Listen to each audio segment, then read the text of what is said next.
What a strange set of readings, filled with images of callings to follow, yokes, freedom, and law. The first reading about the calling of Elisha looks very much like the calling of the would-be disciples in the gospel reading for today. But the psalm and Paul's exhortation to the Galatians are not so much about being called to follow, but about how to love and live in God. It seems to me that these readings ask us to confront two related questions. First, what are we called to do? And second, what does that look like? Elijah is commanded by God to anoint Elisha as the one to follow him and complete the work that God set before him.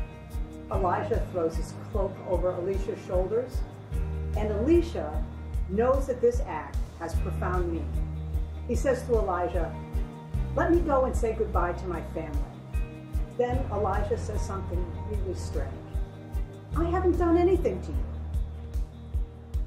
Is Elijah saying, "It's not me, it's God who is calling me"? So Elisha runs and offers a sacrifice, says his farewells, and joins Elijah. In the gospel reading today, Jesus has conversations with three would-be disciples. The gospel writer infers that none of these follow Jesus. Listen to the conversations. "I want to follow you," Jesus replies. "You will have no home."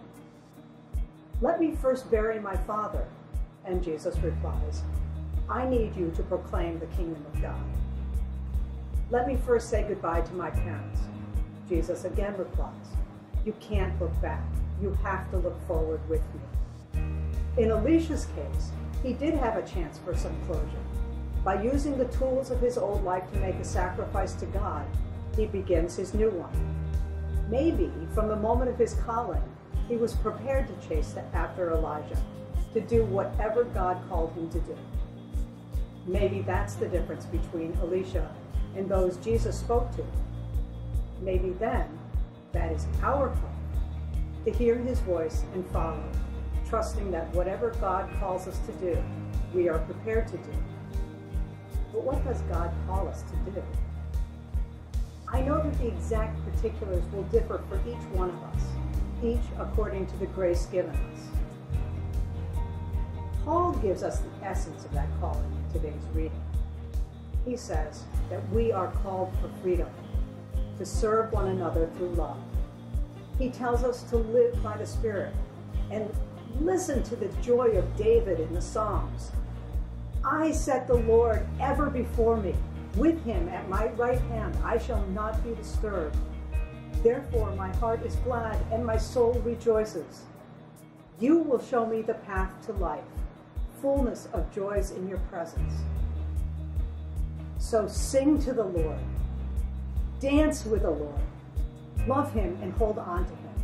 When you do, and you trust him completely, you are free, and nothing can disturb you or frighten you. You are free to live in his love, and you will fulfill your calling to love all of those around you in the same perfect love as God loves us.